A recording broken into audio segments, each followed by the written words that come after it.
இன்னைக்கு நம்மளுடைய TET exam கிளாஸ்ல வந்து பாத்தீங்கன்னா 10ஆம் வகுப்பு தமிழ் இயல் 6 பார்த்துட்டு இருக்கோம். சரிங்களா? அந்த இயல் 6ல இன்னைக்கு நம்ம பார்க்க போற டாபிக் பாத்தீங்கன்னா பூத்தொடுத்தல். இது ஒரு கவிதை. இத உமா மகேஸ்வரி அப்படின்றவங்க வந்து இந்த கவிதையை எழுதிருக்காங்க. இத பத்தி நம்ம பார்க்கிறதுக்கு முன்னாடி நம்முடைய கிளாஸ்ல இந்த டெட் எக்ஸாம் கிளாஸ்ல புதுசா ஜாயின் பண்றதுக்கு நிறைய பேர் கால் பண்றீங்க. நம்முடைய கிளாஸ்ல நீங்க எப்படி ஜாயின் பண்ணணும்னா என்னுடைய மொபைல் நம்பர் 9159084262 இந்த நம்பருக்கு நீங்க கால் பண்ணுங்க. நம்முடைய கிளாஸ்ல நீங்க எப்படி ஜாயின் பண்ணலாம் சொல்லி நான் டீடைலா சொல்லிடுவேன். அதே மாதிரி புதுசா ஜாயின் பண்ணவங்களுக்கும் நான் இதுவரைக்கும் நடந்த அந்த பழைய நோட்ஸ் எல்லாமே நான் சேர்த்து அனுப்பிச்சிருவேன். ஸோ ஜாயின் பண்ண விருப்பப்படுறவங்க என்னுடைய மொபைல் நம்பருக்கு கால் பண்ணி டீடைலா கேட்டு அதுக்கு பிறகு நம்ம கிளாஸ்ல நீங்க ஜாயின் பண்ணிக்கலாம். சரிங்களா? ஓகே, இப்போ நம்ம டாபிக் போவோம். இப்போ பாத்தீங்கன்னா இந்த பூத்தொடுத்தல் இது வந்து ஒரு கவிதை. சரிங்களா? இந்த பூத்தொடுத்தல்ல என்ன சொல்லியிருக்காரு இந்த உமா மகேஸ்வரி அப்படிங்கிறவங்க என்ன சொல்லியிருக்காங்க அப்படின்னு பாத்தீங்கன்னா, ஒரு பெண் வந்து அந்த பூவை கட்டுறாங்க. அந்த பூவை கட்டுறதையும் ஒரு பெண்ணையும் ஒப்பிட்டு இந்த கவிதையை வடிச்சிருக்காங்க. சரிங்களா? ஃபர்ஸ்ட் இதை பத்தின அடிப்படை விஷயத்தை பார்த்துட்டு அதுக்கு பிறகு அந்த கவிதையை நான் உங்களுக்கு ரீட் பண்ணி அதுக்கான பொருள் நான் சொல்றேன். சரிங்களா? இப்போ பாருங்க, இந்த பூத்தொடுத்தல் அப்படின்றது உமா மகேஸ்வரி தான் இந்த கவிதை தொகுப்பு படிச்சிருக்காங்க. இவங்க வந்து பாத்தீங்கன்னா மதுரை மாவட்டத்தில் பிறந்தவர். இந்த உமா மகேஸ்வரி வந்து மதுரை மாவட்டத்தில் பிறந்தவர். இப்ப எங்க இருக்காங்க அப்படின்னு பாத்தீங்கன்னா தற்போது தேனி மாவட்டம் ஆண்டிப்பட்டியில் வசித்து வருகிறார். இப்போ வந்து தேனி மாவட்டம் ஆண்டிப்பட்டியில வசித்து வருகிறார். சரிங்களா? இந்த உமா மகேஸ்வரி வந்து பாத்தீங்கன்னா கவிதை எழுதுறது, சிறுகதை படித்தல், புதினம், இப்படி பல்வேறு துறைகள்ல தன்னுடைய திறமையை நிலைநாட்டிட்டு வர்றாங்க. சரிங்களா?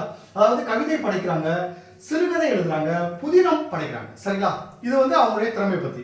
அடுத்து இவர் படித்த கவிதை தொகுப்புல முக்கியமான என்னன்னு பாத்தீங்கன்னா நட்சத்திரங்களின் நடுவே, அடுத்து வெறும் பொழுது, அடுத்து கற்பாவை. இந்த மூணு முக்கியமான கவிதை தொகுப்புல உமா மகேஸ்வரி படிச்சிருக்காங்க. சரிங்களா? இப்ப பாருங்க, நான் அடிக்கடி ஒன்று சொல்றேன், கிளாஸ் கவனிச்சுட்டு அப்புறம் நீங்க அதாவது நோட்ஸை படிச்சாலும் படிக்காது கிளாஸ் ஒன் டைம் கவனிச்சிருக்க அப்படின்னு சொல்லியிருக்கேன்.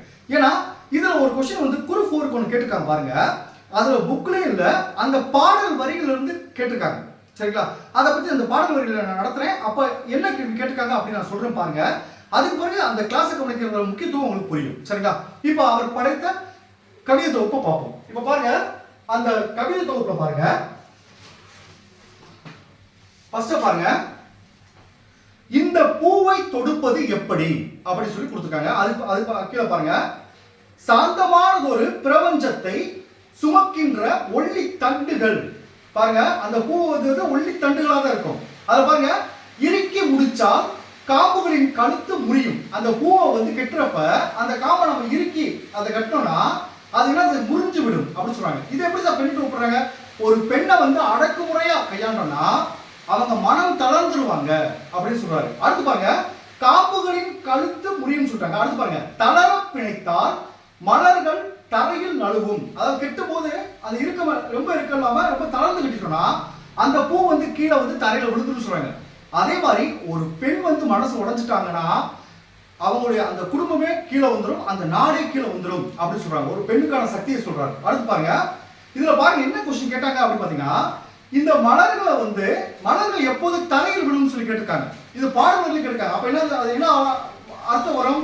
தளர பிணைத்தால் அப்படின்ற அர்த்தம் வரும். சரிங்களா? அடுத்து பாருங்க, வாசலில் மரணம் நிற்பதறிந்தும் வருந்தாமல் சிரிக்கும் இந்த பூ. அந்த பூ வந்து கொஞ்ச நாள் அதுக்கு ஆயுட்காலம் முடிஞ்சிடும், அப்படி இருந்தாலும் மலர்ந்து சிரிக்கிறது அப்படி சொல்லியிருக்காங்க. அப்புறம் இந்த பூவை எப்படி தொடுப்பேன்? ஒருவேளை என் மனமே நூலாகும் உண்மையுற்றால் ஒழிய. அதாவது பாருங்க, அந்த பூ வந்து வாழ்நாள் கம்மி தான், ஆனா இருந்தாலும் சிரிச்சுட்டே இருக்கு.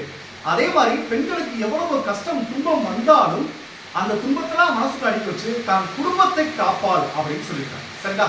இதுதான் அந்த கவிதை தொகுப்பு. நம்ம அடுத்த கிளாஸ்ல இன்னொரு கவிதை தொகுப்பு பார்ப்போம். சரிங்களா?